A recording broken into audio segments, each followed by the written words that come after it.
La otra falacia es la falacia de la apelación a la autoridad, y esta también es muy común en el ámbito académico, porque lo mismo, si no tenemos una apertura crítica, pues podemos consumir cualquier tipo de contenido en aras de el título de la obra, ¿no? En aras del autor. Esto debe ser verdadero porque lo dijo Michel Foucault. Esto debe ser verdadero porque lo dijo Aristóteles, ¿no? Entonces, decir así, digamos, ya de entrada, sin reflexionar, sin pensar en las ideas que estos autores proponen, decir, bueno, pero lo dijo Aristóteles. Entonces, esa es una falacia de apelación a la autoridad. Estoy apelando a un autor que es sumamente conocido, que pues tiene un renombre, pero no revisé lo que dijo, ¿no? Por ejemplo, Aristóteles era muy malo en física y por Aristóteles se detuvo la investigación en esa ciencia. Entonces, pues imagínense, y justamente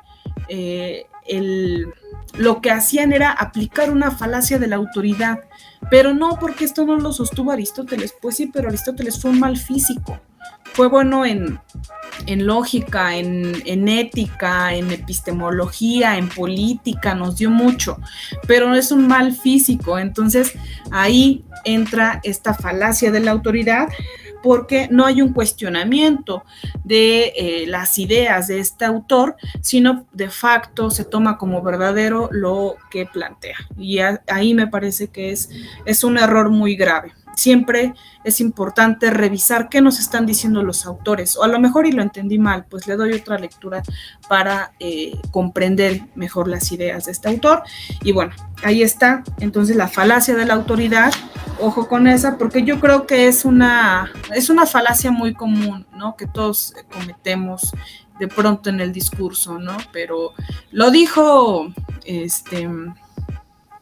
Platón o X pensador, ¿no? Lo dijo quien sea, y en aras del nombre, pues tiene razón, cuando en realidad no es necesario, no hay una necesidad que obligue a lo que estamos sosteniendo, ¿no?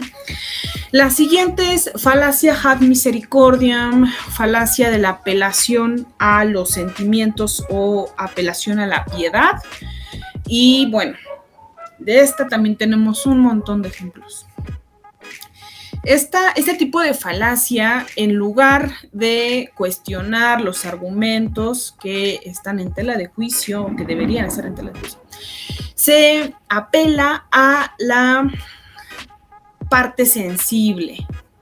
Es decir, si a lo mejor alguien me va ganando en un debate y yo me pongo a llorar, así, no me pongo a llorar y no, pues sí, porque pues como soy incompetente, no puedo mantener una discusión contigo, y se pone a llorar. Entonces, ahí está apelando no a razones, sino a la sensibilidad de la otra persona.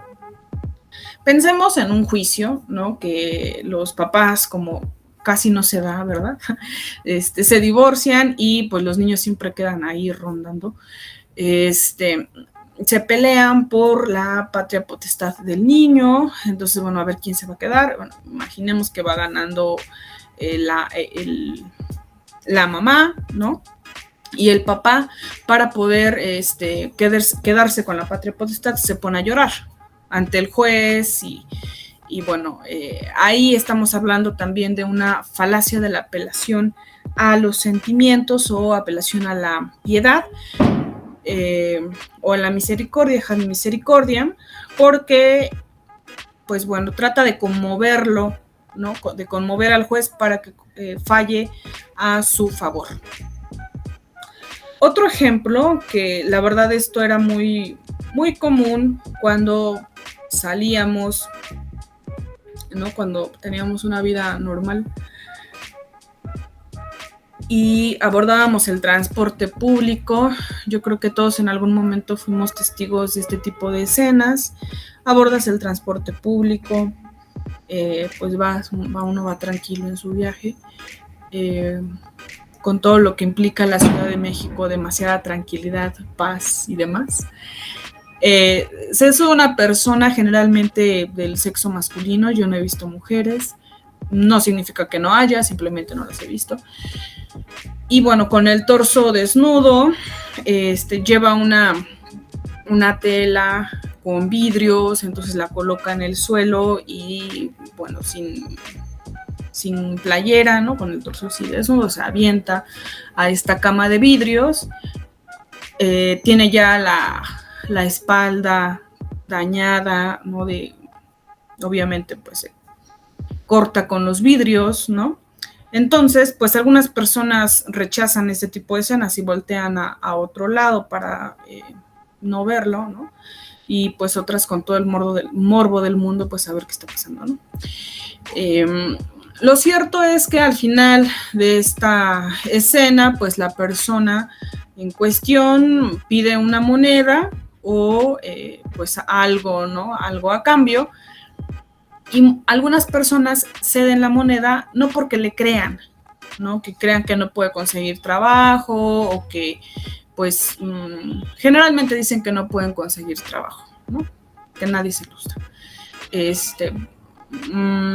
Lo cierto es que las personas a veces dan una moneda para evitar que esta persona siga haciendo eso, ¿no? Entonces ahí también hay una falacia ad misericordiam, porque esta persona está apelando no a razones, sino a la sensibilidad de su auditorio, ¿no? A la sensibilidad de la otra persona, y pues hay gente que sí cede en pues sí, un tanto chantaje, ¿no?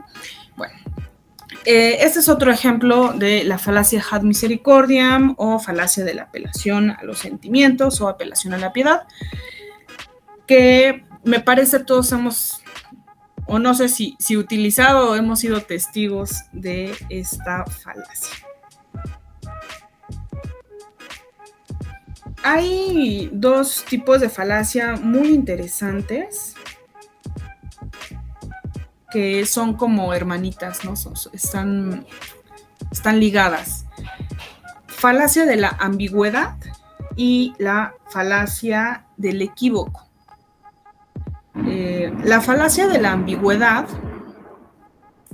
tiene que ver con el sentido de la sintaxis, el sentido del orden de la oración. Como no es claro, se puede entender otra idea. Por ejemplo, pensemos que una familia iba a salir y le deja el recado al hijo que iba a llegar posterior a la cita, ¿no? Entonces este chico llega a la casa, encuentra un recado y el recado dice, fuimos al cine y al estadio, nos alcanzas allá. Entonces, pues bueno, pensaríamos, si vemos el recado, fuimos al cine, después del estadio, nos alcanzas allá. ¿Los alcanzo en el cine o los alcanzo en el estadio? Sí, es una falacia de la ambigüedad, porque el mensaje es oscuro.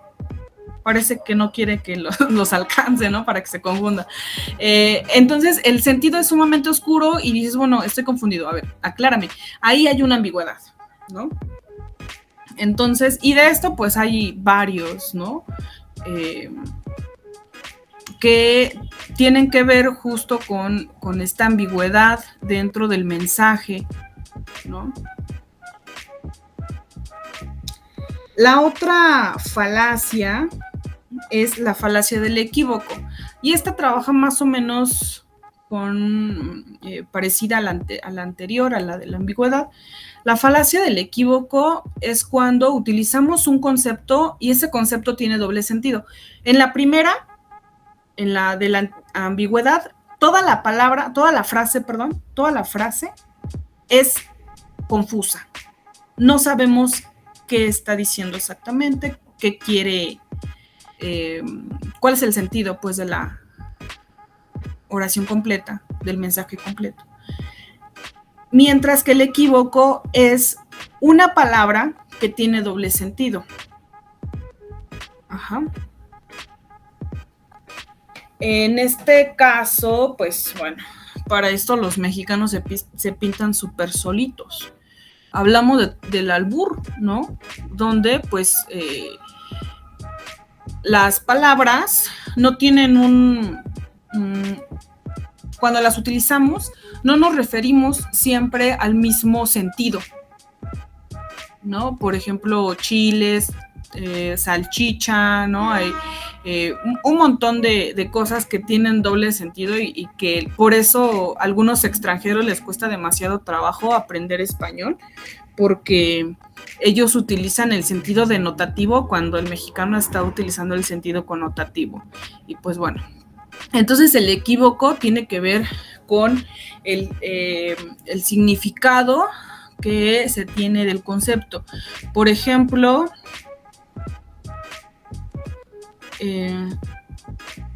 José Luis está con el perro de su hermano, ¿no? Entonces aquí el perro puede ser utilizado como animal, cuadrúpedo, canino, pero también como una persona que pues es muy conquistadora, ¿no? Muy ojo alegre, como dicen. Entonces el concepto es ambiguo. ¿Con quién está? ¿O a qué se refiere con perro? ¿Sí? Ahí el sentido del concepto es equívoco, no es claro, ¿sí? Y bueno, esto desde luego ya en un discurso pues puede ser utilizado a tu favor, ¿no? Porque si la persona no se da cuenta, pues bueno, de pronto, más que no se dé cuenta, la persona puede hacer doble interpretación.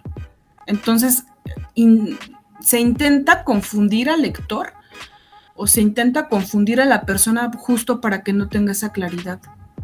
Y después puedes decir, ¿no? Yo no me refería a eso. Entonces, ahí está. Es la falacia de la antigüedad. Aquí hay otra falacia que yo he visto muchísimo. Bueno, no voy a mencionar el sindicato, pero bueno. La falacia del falso dilema. En algún lugar, en alguna latitud del mundo, un sindicato, X sindicato, decía, si no estás con nosotros, entonces estás en nuestra contra. Falso dilema, es decir, el falso dilema plantea que solamente hay dos opciones y puedes caer en una o en otra. La pregunta es, la falacia más bien aquí radica en que no solamente hay dos opciones, ¿no? En el caso del sindicato que menciono, ¿estás a favor o en nuestra contra? Bueno, pues, ¿y si me da igual? No hay una tercera, entonces tú me reduces a dos opciones cuando en realidad no solo hay dos opciones, quizá ni siquiera me interesa lo que están planteando, ¿no? Y no es que esté en tu contra, es que no me interesa. No estoy a tu favor tampoco porque no me interesa. Entonces ahí está presente la falacia del falso dilema. Esa me parece que es muy clara, muy evidente. Otro tipo de falacia muy común también en el ámbito académico, cuando realizamos un trabajo final o cuando estamos platicando con alguien, es la falacia de la petición de principio, o me parece que también se llama falacia circular. Esta falacia, digamos, consiste en, ya sabemos que todos los argumentos están construidos a partir de premisas y conclusión. Entonces, la falacia de la petición de principio opera así. La conclusión está entre las premisas. Y obviamente, pues, hay pues, una redundancia, una circularidad, porque lo que yo quiero demostrar está en las premisas y aparece otra vez en la conclusión. Cuando vimos la definición de argumento, les contaba, bueno, un argumento es aquel que tiene premisas y conclusiones. Las premisas son las razones que yo tengo para poder justificar un punto de vista y, bueno, o una tesis, y esa tesis es la conclusión. Entonces, la falacia de petición de principio, pues en la falacia de la petición de principio, la conclusión aparece en las premisas y de ahí se deduce la conclusión, cuando en realidad lo único que ocurre es que hay una repetición de lo mismo, o sea, bueno, la repetición necesariamente de lo mismo. Pero bueno, hay una inconsistencia porque lo que intentas demostrar ya aparece en las premisas, entonces es una trampa. Por ejemplo, mi tesis es que Dios existe, ¿no? Yo digo, Dios existe. Si respiras, mi conclusión es, Dios existe. Si respiras, es porque Dios existe. Por lo tanto, si estás respirando, por lo tanto, Dios existe, ¿no? Pues bueno, lo único que hice fue dar vueltas entre lo mismo que ya había planteado como conclusión. Y esto, bueno, evidentemente es una falacia porque no das razones o no das cuenta de tu posición. Únicamente hay una repetición.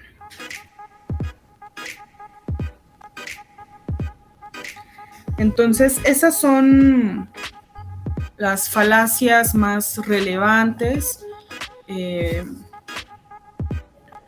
de la parte informal, ¿no? Son falacias informales. Quizá vale la pena hacer un ejercicio, me parece interesante, de pronto revisar los discursos políticos y ahí vamos a ver un montón de falacias de todas las que he mencionado, ¿no? Desde la falacia ad hominem, que entre todos se atacan, desde la falacia hasta la falacia de petición de principio, falacia de la autoridad, ¿no? Entonces, me parece un ejercicio sumamente pedagógico porque en un ámbito tan real y tan vigente para nosotros, tan cercano, pues ahí está el uso del discurso, ¿no? Ahí está el uso de las falacias y que en algo pues sí tan importante como es la política, hacen uso de este tipo de pues herramientas que justamente sabemos que los políticos, el único propósito pues es convencer, no es vota por mí, no importa qué es lo que yo te diga, tienes que votar por mí, ¿no? Entonces ahí está desde luego presente el uso de las falacias. Y bueno, por mi parte sería todo. Espero que les sirva de mucho este audio y pues me despido. Cuídense mucho. Hasta pronto.